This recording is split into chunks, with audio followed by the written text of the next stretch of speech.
Joining us now is Rob Carroll, senior analyst at UBS, and Stacey Widlitz, president of SW Retail Advisors, a CNBC contributor. Ladies and gentlemen, good to see you this morning. Stacey, your initial thoughts on the numbers, better than expected.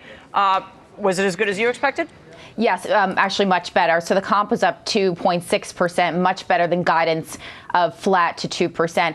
And most importantly, the ticket continued to recover. So that's really the leg of the story that everybody was looking for. So the bribery scandal has been front and center. Now that might be backburnered a little, now that the comparable same-store sales are still moving in the right direction. Rob, is this going to be enough to overcome the losses that we saw as a result of the allegations of the scandal? It should be. I mean, the stock had almost overcorrected when looking at the FCPA allegations. I mean, we've done some detailed work kind of quantifying what every historic precedent had done for an FCPA action, and Walmart had kind of overstepped that. So, I mean, now with the 2.6% U.S. comp number that we saw, and, you know, while Stacey mentioned the ticket being positive, really meaningful is the traffic. So it's not just inflationary pressures that are helping Walmart, since they are a grocery retailer. It's really their investments in pricing are driving more people into the store. FCPA stands for the Foreign Corrupt Practices Act. Rob, you said you've done some modeling on what the impact would be. Give us a little bit more detail. Help us have a framework for a way to think about what the impact would be for this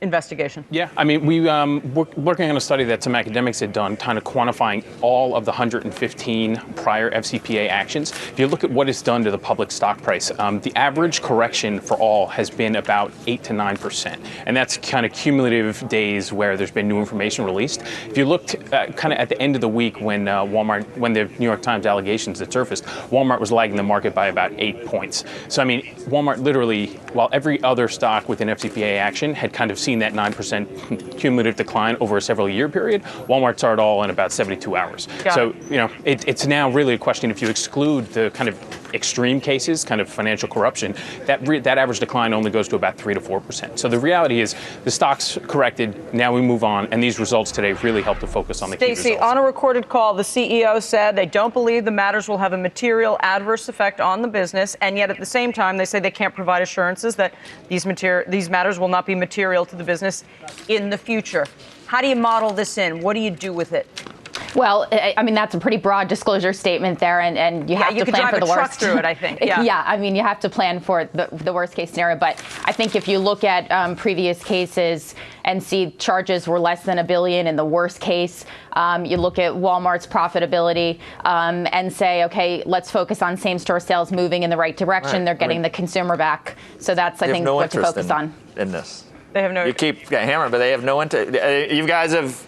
You're looking at same-store sales and ticket items. You've moved beyond this already, haven't you? It's a That's why I didn't start with it at the beginning. Okay, it wasn't my first I'm wondering, question. You know what, Mike? I feel compelled to ask, though. You guys aren't philosophers, but I'm wondering if we wanted the FCPA to really have teeth, what should we do? If we want, I mean, it's almost like we have this law, we know it's there, but it's never really had teeth which penalizes companies for doing this. It's almost like we're saying, we're almost looking the other way, right? I mean, what's the maximum that can happen from this? And do we really want to enforce it to the maximum extent of the law? I think that's a good point. I think we have been looking the other way because the reality is that's the way business is done in Mexico. So the question is, how far will they go to really enforce this? And then you even talk about shareholders, and the great Holman Jenkins piece about the moral ambiguity facing shareholders. Is there any shareholder that looks at what an unbelievable beacon of growth Mexico's been? I mean, this has been the success story of Walmart. Is there anyone that would say, I wish you had a shareholder that would go back and reverse all that, where the stock could be? Well, I mean, if you're asking are there shareholders that care about companies? Oh, there you go with your high-minded. And some do quite well when they care about their. What do you think? Guys, what do you think, what you need to keep in mind is really even the accusations put forward by the New York Times, the dollar amount involved is relatively de minimis. Oh, that's not going to matter to Steve. If it was a dollar of bribes, if it was a dollar of bribes, Steve would be high-minded and virtuous about this, right? I mean, I agree. Too much. The policies in place in the U.S. have to be carried out overseas, and I mean, Walmart takes a very aggressive stance. But I mean, I just don't know. That's what we all say with a wink and a nod. Right, and where does it stop, Joe? to release toxic chemicals into Mexican rivers? It stops at our corporations being truly domestic corporations because we won't be able to go to India, China, Mexico, Malaysia. We won't be able to go anywhere. They should anywhere. be able to go over and pay bribes to do whatever they need to do to make money. We should not try to change. That's where we are. The laws of foreign lands should be applied in foreign lands. Joe. America is exceptional to bring liberty, democracy, and capitalism around the world. We cannot do that in a way that violates the Foreign Corrupt Practices. They did do it, and it's not going to hurt. Joe, I know I'm right on this because you keep coming back to me. Usually when you're right, you're smug about it. Steve, you're not smug on this one. They did do it. You really They did do it, and the stock's back to where it was. The stock is back to where it was, and they did do it. That's fine. Stacey, That doesn't make it right. You wanted to get a word in edgewise, Stacey? Right. Because the stock is back to where it was. I'm sorry. I just wanted to point out quickly, and more importantly, the consumer doesn't care. I mean, you poll the consumer, Steve, you're the only person. They don't care. That's what. No, in Mexico. Okay, so I'll tell you, there's all these negative reports in Mexico, just like here in the United States. Oh, it's destroying the mom and pop businesses, on and on and on and on. And yet, Mexican consumers vote with their feet. They love.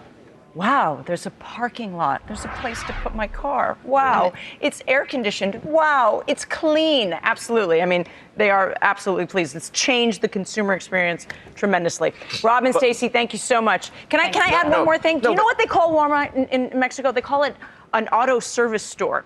You know why? Because you yourself go in and take the stuff off the shelves. I know that that's a very old idea for Americans. It's been around since the Victorian era. But in Mexico, you were still going into a little store. Can I have that off the? I mean, it's crazy. But the Holman Jenkins, the real thrust of it is that it quickens the development of these countries to finally get to the point where they can change the law and not have graft control everything. And I mean, and it was the unintended consequences the president of of Honduras to lower taxes. Steve, and don't doing change the all subject. sorts The unintended consequences that the entrenched system and that stays there longer. I agree with you. What about you feel good about yourself? You just dropped your microphone. I feel good about that. What about the unintended consequences, Joe? The unintended consequences are that you're holding back the image of America around the world when we're out there. We are the price maker, Joe. We're not the price taker. What is the price of bribes that we are setting that price? We are setting. You've said this the other day. I don't get your point. I will say the level of alleged bribes in Mexico probably single-handedly raised their CPI. I mean, they were huge considering the jobs, the good that is brought in by. Can we ask the professor? I know we have. Professor, he already told you it was going the wrong way. You cut. I mean, in some countries they call it fees, in other countries they call it bribes. Semantics. I'll make it. You know. I have sympathy with the fact that I think the Mexican consumer is much better off as a result. And can you change the culture single-handedly? Can you compete around the world and eventually bring a higher moral level to the practice of government? Instead of just feeling good about yourself, Stephen, feeling virtuous. We can end this conversation and go to Tease. If I just admit that it is okay for U.S. companies to go around the world paying bribes and breaking operate under the laws of where to be able to compete where they are, operate with the law. To break Mexican law. Yeah, is that okay too, Joe? If they did, so yes and no. I am yes not and going to do that. Not custom. They broke laws, not custom. No, you're wrong.